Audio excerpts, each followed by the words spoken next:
I want to present a series of lectures on renewable energy sources and applications.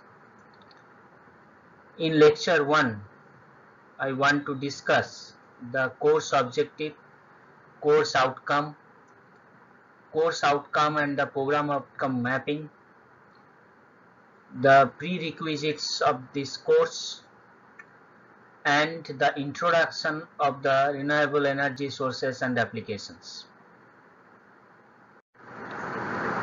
The course objective is the purpose of this course is to provide the knowledge on different renewable energy sources for energy production in details for understanding the need and role of renewable energy sources for future growth and development. The course outcome: after completion of the courses, the students will be able to understand the importance of renewable energy over conventional process and learn different methods of power generation from the non-conventional sources like solar, wind energy, biomass, geothermal energy, ocean energy, tidal energy, MHD power generation schemes. The students also able to analyze the different techniques of grid integration of the power generated from the renewable energy sources with the initiation of power electronic converters and drives. Students also able to learn the design different hybrid energy systems and energy storage systems. The course outcome and the program outcome mapping are described in this table. The prerequisite of this course is the solid-state devices, analog electronic circuits, basics of chemistry, physics, and environmental science.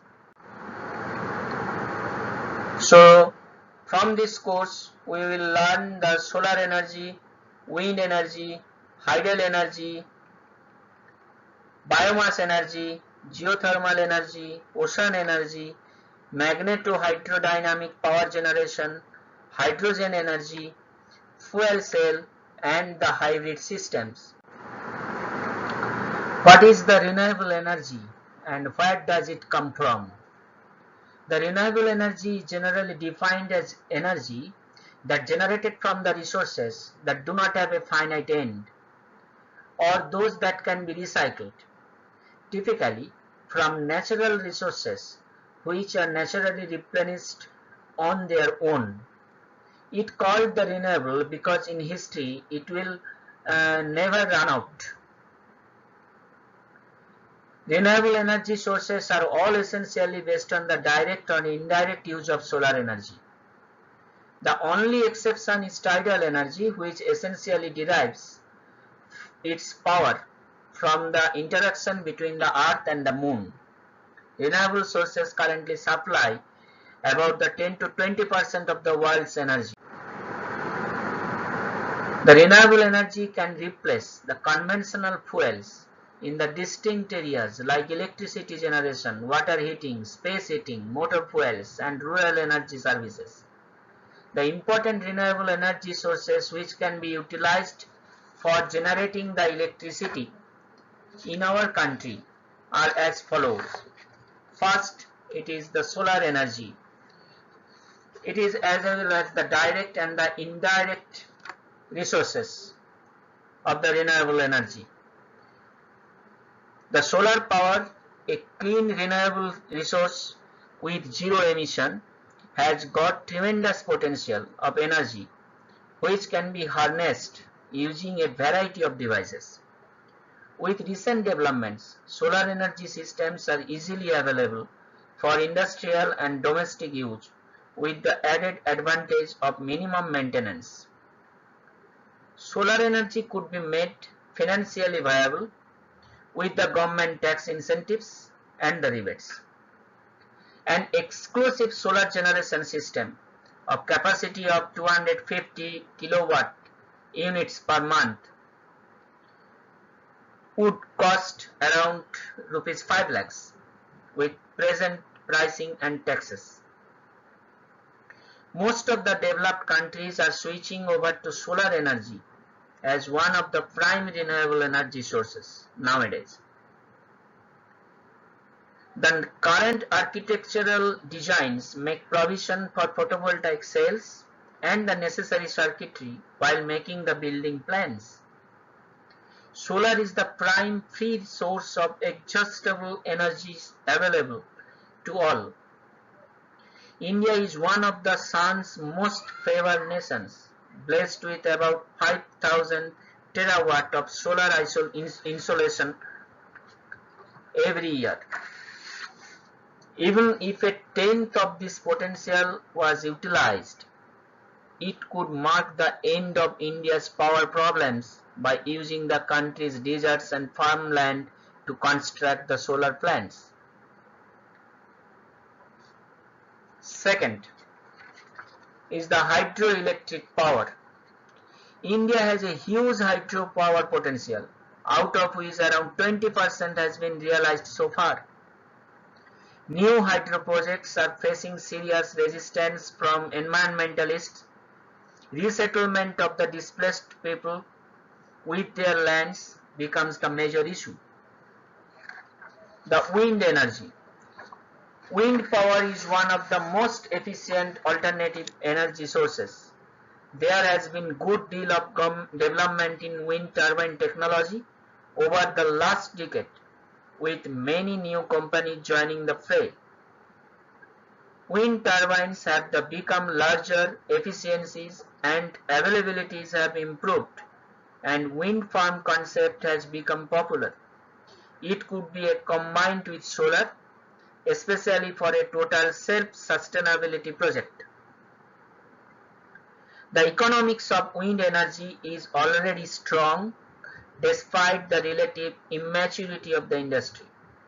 The downward trend in the wind energy costs is predicted to continue. As the world market in wind turbines continues to boom, wind turbine prices will continue to fall. India now ranks as a wind superpower, having a net potential of about 45,000 megawatt only from the 13 identified states. The fourth important renewable resource is the biomass power. The biomass energy can play a major role in reducing India's reliance on fossil fuels by making use of thermochemical conversion technologies. In addition, the increased utilization of biomass-based fuels will be instrumental in safeguarding the environment, creating new job opportunities, sustainable development, and health improvements in rural areas. Biomass energy could also aid in modernizing the agricultural economy. A large amount of energy is expected in the cultivation and processing of crops like sugarcane, food grains, vegetables, and fruits, which can be recovered by utilizing energy-rich residues for energy production.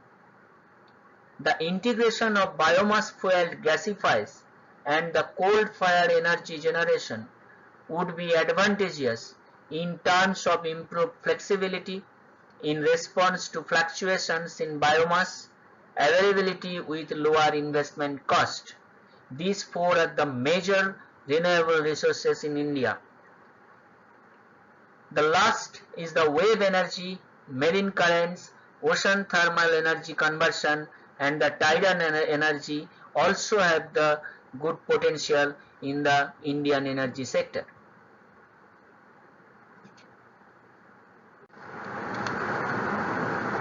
Why the renewable energy is so important in future?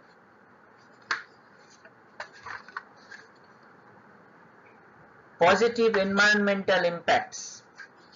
Positive environmental impacts is certainly one of the top reasons due to the carbon emission and the climate change.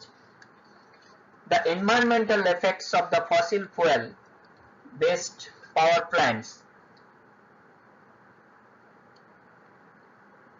The fossil fuels when burned create a harmful greenhouse gas emissions that have significantly contributed to the global warming phenomenon. The power companies use a variety of processes to create the electricity, and not all processes affect the environment in the same way. For example, the coal is a much more environmentally problematic source of energy than the solar power, which has the minimal environmental effects. Other forms of electricity generation include natural gas, hydroelectric power plants, nuclear energy, and the well. The most mechanism for the generating electricity release the carbon dioxide and the other greenhouse gases, the gases that absorb and emit the radiation into the Earth's atmosphere. While the small quantities of the carbon dioxide exist naturally in the atmosphere, the generation of electricity has greatly increased and the presence of the greenhouse gases in the planet's atmosphere. The overwhelming majority of the scientists believe that this contributes to an unnatural degree of global warming that has the potential to affect the global climate, destroy the animal populations, and change the local ecosystems also. Almost all forms of electricity generate the waste product. For example, the natural gas releases carbon dioxide and nitrogen oxide.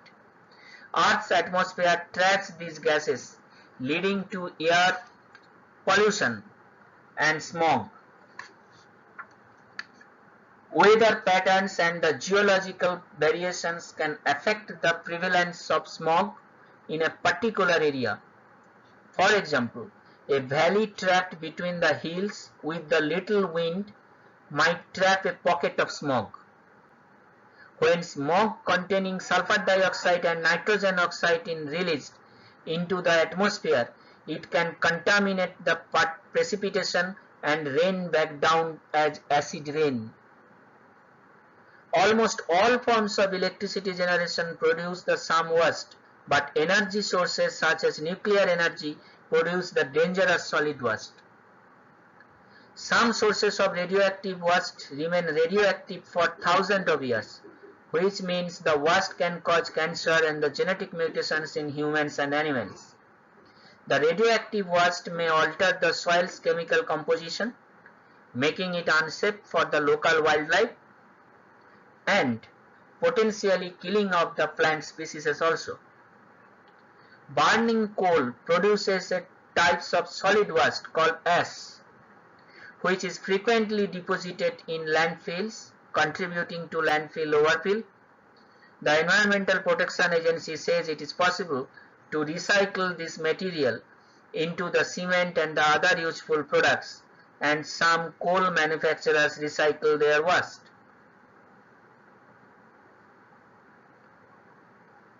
The most immediate problem, particularly in light of the COP21 agreement of 2016 and the changes we have seen to the climate in the last 150 years, is the climate change and the carbon emissions that are forcing it. In the last few years, especially most of the continents have recorded record high temperatures in summer, records low in winter, and increased frequency of typhoons and hurricanes, record dry spells, drought and the flooding. Using the renewable energy instead of fossil fuels, we would significantly decrease the total amount of greenhouse gas emissions, which would help to prevent stronger climate change impact. Second point is the economic stability. The renewable energy offers a constant and sustained supply, such as hydroelectric, wave power, solar and biofuels. Energy prices are likely to remain stable and in turn keep the economy stable. In many cases, energy produced from the renewable sources is already cheaper than the produced by non-renewable means. For this reason, the renewable energy is important in future. Boost to economy in form of new jobs. The number of people employed within the renewable energy industry continues to grow, and this gives many countries an excellent option to boost their economies in this post of recession period. Increase of consumption of energy. The key drivers for renewable energy is the demand and supply gap. Especially as population increases, the energy consumption increases compared to the supply. For this reason, the renewable energy is so much important in future. Fossil fuels are limited. The first and main reason for why the governments and the businesses are keen to move to renewable energies as soon as possible is that the fossil fuels are a finite resource.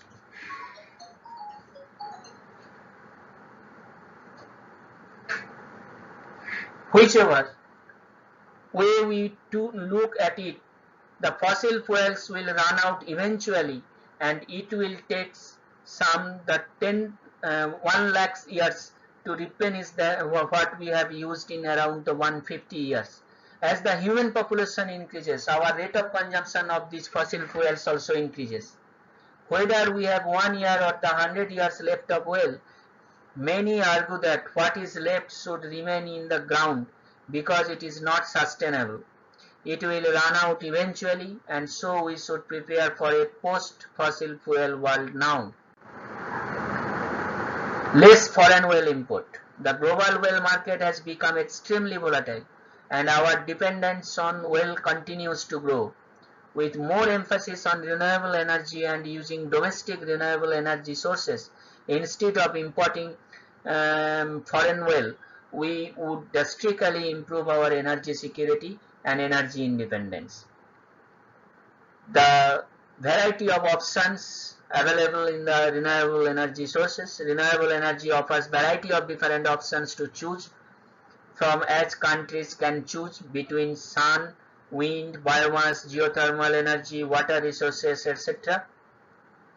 And the very important aspect of the prominent position in the global politics. The global clean energy race is very important, and winners in this race will experience many political as well as economic benefits in years to come.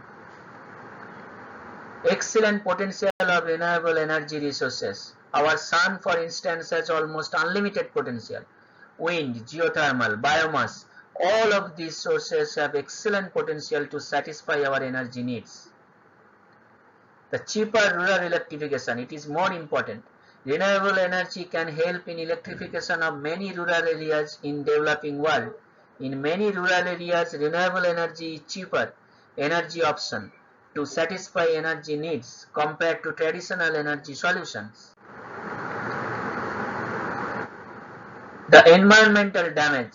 As fossil fuel supply gets harder to acquire and prospectors search for new pockets of oil and have to drill longer and deeper to acquire it, there has been conflict between environmental groups and industry and between the governments and both groups when local wildlife and environmentally sensitive areas are threatened.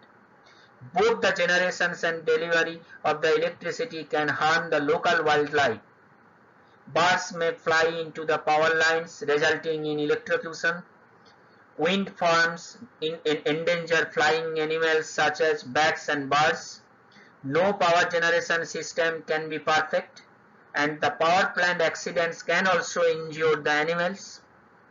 For example, in 2009 study found that the Chernobyl nuclear disaster resulted in lower animal populations even 20 years after the disaster. Here in India, the public consciousness and the need to protect our wildlife and the natural landscapes means that many new developments are protested with the concern of environmental damage. Though some renewables will have an environmental impact, many do not, and when built have no further impact, unlike ongoing drilling. Public health, this is the major concern. Oil, gas and coal drilling and mining have high levels of pollution that are pumped into the local environments and the wider atmosphere. So while protesters attempt to prevent the building of pipelines or new prospecting in virgin areas and wilderness. It is as much about public health as it is about the conservation. There are 37% of the nation's carbon dioxide is greenhouse gas and major contributor to the climate change. Carbon dioxide is released into the atmosphere when the fossil fuels are burned. Climate change is a serious environmental threat that may contribute to the coastal flooding, more frequent and extreme heat waves, more intense droughts, and increase in the number of severe storms and the increased spread in the infectious diseases, which affects the public health. 66% of the nation's sulfur dioxide, when combined with the rainwater, creates acid rain. Acid rain damages the foliage of forests, crops, and other plants, and eventually can kill the plants. It also acidifies the rivers and lakes, causing them to be biologically dead. 40% of the nations of mercury contributing to the contamination of soil and the waterways. Mercury can circulate in the air for up to the one year and can be transported thousands of miles from its source. Mercury accumulates in the fatty tissue of fish and is constantly being recycled in the environment as it moves up the food chain. Mercury causes the permanent damage to the liver and the central nervous system and can cause the birth defects also.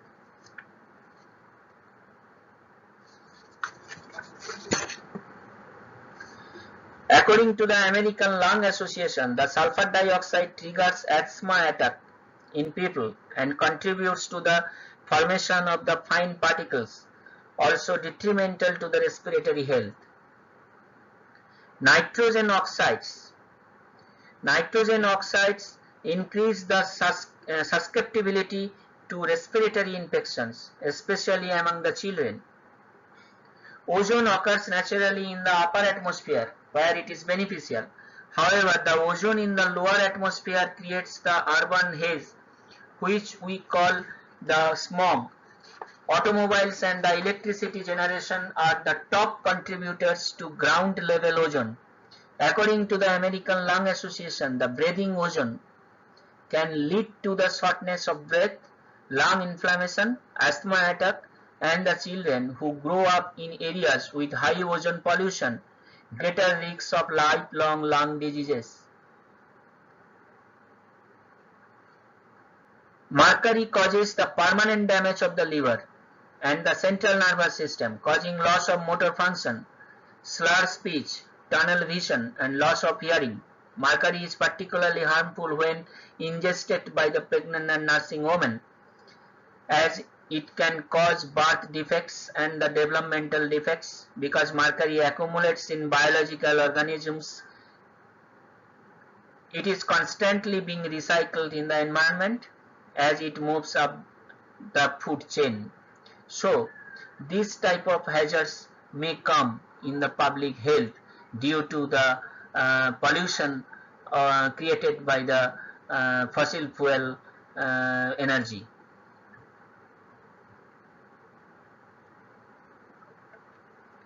We have known for decades about the knock-off effect in industrial process for the public health.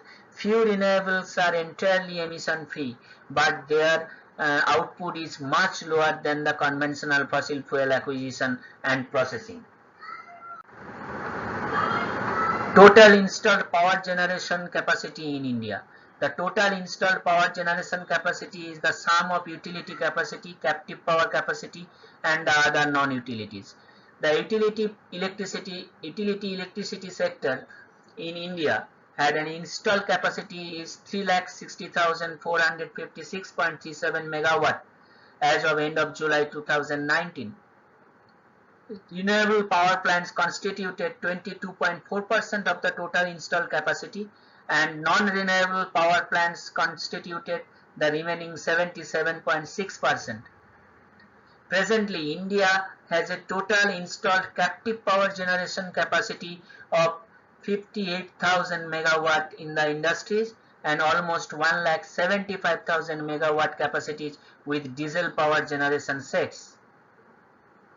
In addition, there are a large number of DG sets of capacity less than 100 kVA catered to emergency power needs in all sectors such as industrial, commercial, domestic and agriculture. This table indicates the total installed utility power capacity by the sector and type. The state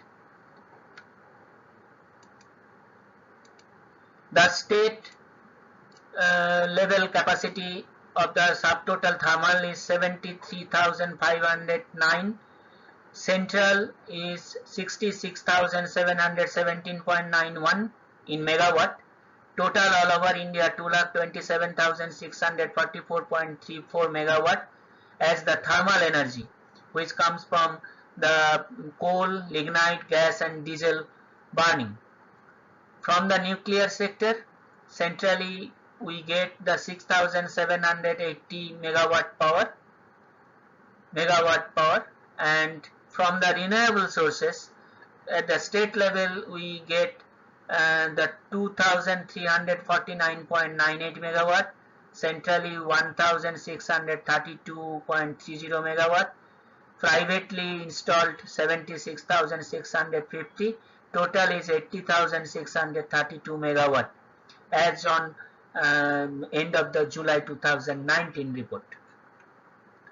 Captive power, we will get the 58,000 megawatt captive power, and the electricity generated is 1,75,000 megawatt. So the growth of electricity consumption in India is increasing. If we go from the 2010-2012, it is 883.6 kilowatt, and 2018 it is increased to 1,149 kilowatt. As on July 2019, it is increased as 1,181 kilowatt. So the per capita capital consumption is increasing. So the renewable energy is required to overcome this situation, overcome this demand. So India's clean energy target, India has some target to produce the renewable energy as much as possible. The India plans to achieve the 175 gigawatt of renewable energy by 2022 through 100 gigawatt of solar, 60 gigawatt of wind, 5 gigawatt of small hydro and 10 gigawatt of biomass based power. It is over 5 times of India's current renewable capacity, 82.5 gigawatt, that is almost 23% of the total installed electricity capacity, and more than India's total installed electricity capacity from all sources, that is 362 gigawatt. According to the Central Electricity Authority, non-fossil fuel installed electricity capacity, which includes large hydro, nuclear and renewable energy, is 38%, 2% short of the 40% of non-fossil fuels by 2030, that is the NDC target. India's renewable energy market has slowed this year.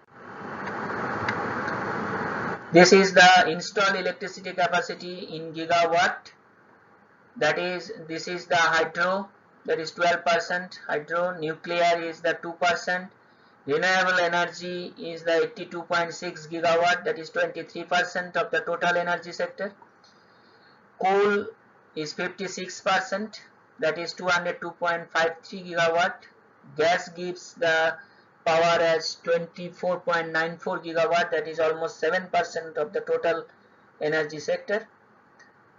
From the 23% of the renewable energy, the solar gives 9%, the wind gives 10%, smaller hydro gives 1%, bio gives 3%, and the waste up to the power giving the 0.17%. Government reports are also charting future clean energy growth. The Central Electricity Authority CEA's National Electricity Plan 2018 had already projected a higher share of renewables, 44%, compared to the coal, that is 38% in 2027. PM India reaffirmed the India's goal to achieve this target during the UN New York Climate Week in September 2019. He also announced that India further commits to increase its renewable energy capacity to 450 gigawatt. But to establish the renewable plants, to get the renewable energy, we have to face some challenge. That is import duties on solar panels, land availability issues, slow development of electricity evacuation infrastructure, uncertainty of the power purchase agreements, and the artificially low ceiling on solar tenders are dampening the market progress. Currently, around 31.1 gigawatt of renewable capacity is under various stages of construction, and another 39 gigawatt likely to be constructed by 2021 is in the bidding stage. Based on these projects, it is likely that the India's 175 gigawatt by 2022 may be extended. CEA's draft report on optimal generation capacity mix of 2029-30 finds that if the 450 gigawatt of renewable target is met, the renewable energy will for 54% over the half of the India's installed electricity capacity in 2030. Whereas the total non-fossil fuel, which includes large hydro, nuclear, solar, wind and biomass, will have a 65% share. This is 25% more than India's commitment in Paris. While clean energy expands, the CEA projects a lower share of coal in India's electricity mix, 32% in 2030, and a lower coal capacity requirement in 2030 than previously assumed. More than 40 gigawatt of existing coal-fired power plants in India are under financial stress. The projected electricity capacity in 2030, fuel type, capacity and percentage.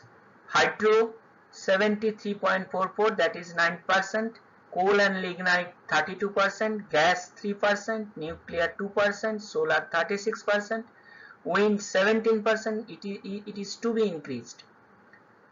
Biomass 1%, installed capacity is 831.5 gigawatt. Total non-fossil fuel, that is 540.32. This is the projected power in 2030. That is almost 65% of the total energy. The total renewable, that is solar, wind and biomass, is 450 gigawatt. This is the projected electricity capacity in 2030, almost 54%.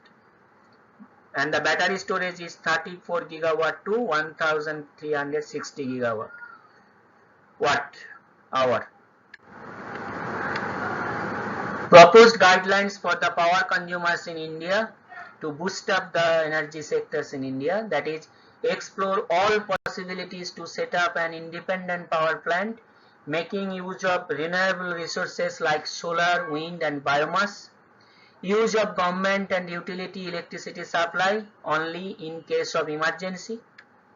Emergency savings by using low wattage, high luminous lamp, that is LED.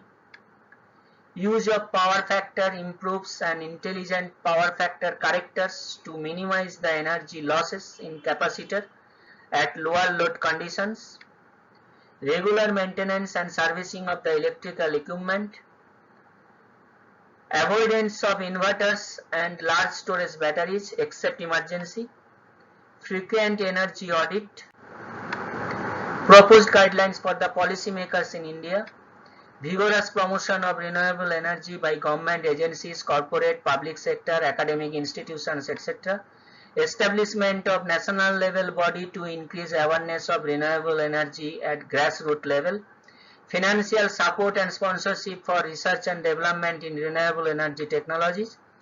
Ambitious goals and target for power generation non-conventional sources. Installation of solar, wind, biomass power generation systems and energy savings in energy government office to encourage and inspire people. Restriction on using large battery energy storage system. Some proposed guidelines for the policy makers is also there. The compulsory installations of the solar water heating systems for all urban residential and commercial establishments. Mandatory renewable energy systems provision for new residential, commercial and industrial buildings. Attractive incentives and subsidies for installation and successful operation of renewable energy equipment. Abolishing duties and taxes on import of small-scale renewable energy generating equipment. Cultivation of energy crops on marginal and degraded land. Use of biofuels in vehicles. Soft loans for setting up renewable energy enterprises. Proposed guidelines for research professionals also.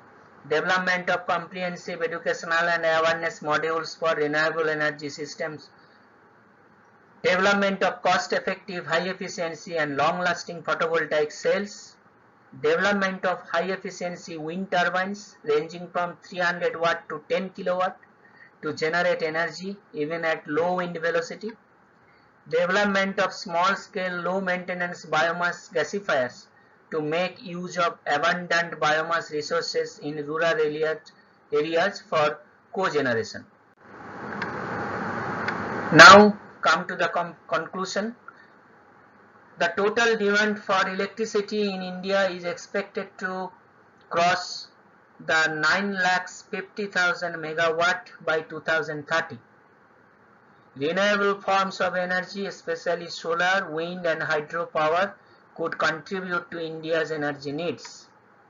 In case India has to switch from coal, oil and natural gas, it is possible that 70% of the electricity could be derived from renewable resources by 2030.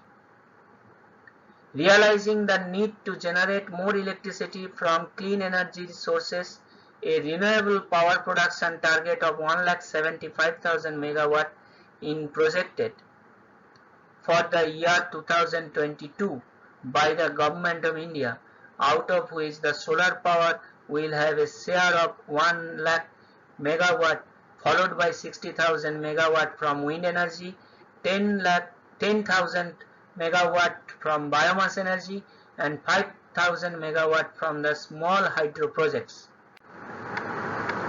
Comparisons of cost per kilowatt hour of electricity produced show that the newly built solar and the wind plants are already considerably cheaper than the new nuclear plants. So renewable energy should be promoted. In coming years, solar and wind energy will compete more favorably with the conventional energy generation. India's ocean resources for energy development remain untapped as of now, though a coastline of 7,500 km can be utilized, and geothermal energy sector can also supply the future energy needs. Thank you.